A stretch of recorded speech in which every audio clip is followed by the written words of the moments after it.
अब कुछ समय से हिंदुस्तान के किसानों पर सरकार का आक्रमण हो रहा है। एक तो किसानों को जीप के नीचे कुचला जा रहा है, उनका मर्डर किया जा रहा है। बीजेपी के होम मिनिस्टर की बात हो रही है, उनके पुत्र की बात हो रही है, उन पे कोई एक्शन नहीं लिया जा रहा है। दूसरी तरफ पूरे देश के किसानों पर सिस्टमैटिकली एक के बाद एक आक्रमण हो रहा है। पहला आक्रमण लैंड एक्विजिशन बिल को रिवर्स करने का, दूसरा ये जो 3 नए कानून लाए हैं, और आज सिस्टमैटिकली जो किसानों का है उनसे छीना जा रहा है। और ये चोरी सबके सामने हो रही है। इसलिए देश के किसान दिल्ली के बाहर बैठे हैं। कल प्रधानमंत्री जी लखनऊ में थे, मगर प्रधानमंत्री जी लखीमपुर खीरी नहीं जा पाए। पोस्टमार्टम ठीक से नहीं किया जा रहा है और सिस्टमैटिकली जो भी कुछ कहे उसको बंद किया जा रहा है। आज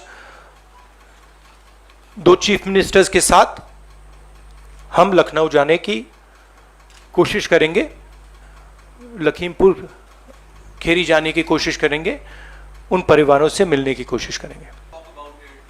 It is as I said, it is a systematic attack on the farmers of this country, and it is arrogance because the government does not realize or understand the power of the farmers, and they are provoking the farmers, they are insulting the farmers, they are killing the farmers. This is a very dangerous and bad idea. Siddharth from ANI.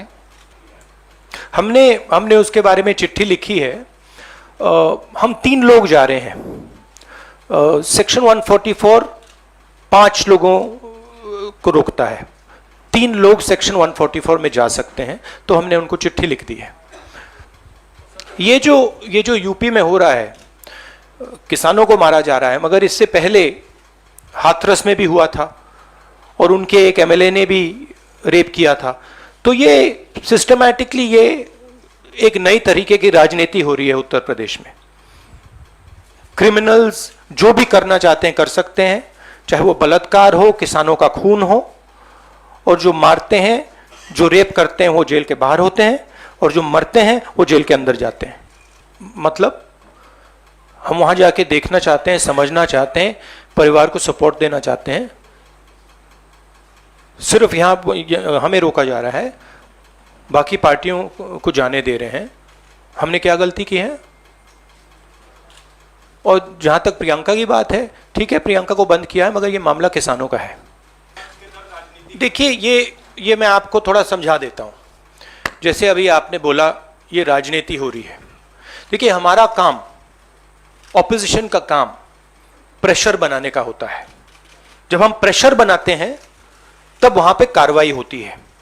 Hathras में हमने pressure बनाया, तब जाके कार्रवाई हुई। सरकार चाहती है कि हम इस मुद्दे को उठाएं ना, प्रेशर ना बनाएं, कि जिन्होंने मर्डर किया वो भाग के निकल जाएं।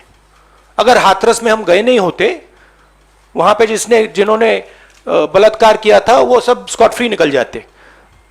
अगर हमने उससे पहले उनके एमएलए के बारे में नहीं बोला होता, वो भाग से निकल जाते।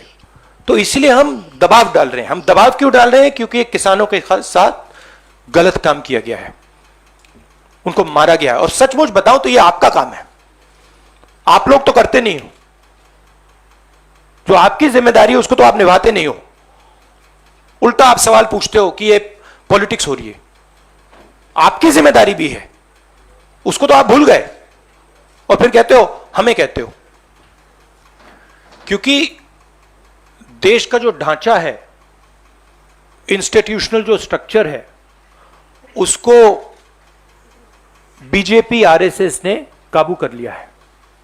और ये सिर्फ मीडिया की बात नहीं है। आप जानते हो मीडिया को किस प्रकार से कंट्रोल किया जाता है। इसी प्रकार से हिंदुस्तान के सब इंस्टीट्यूशंस को कंट्रोल किया गया है।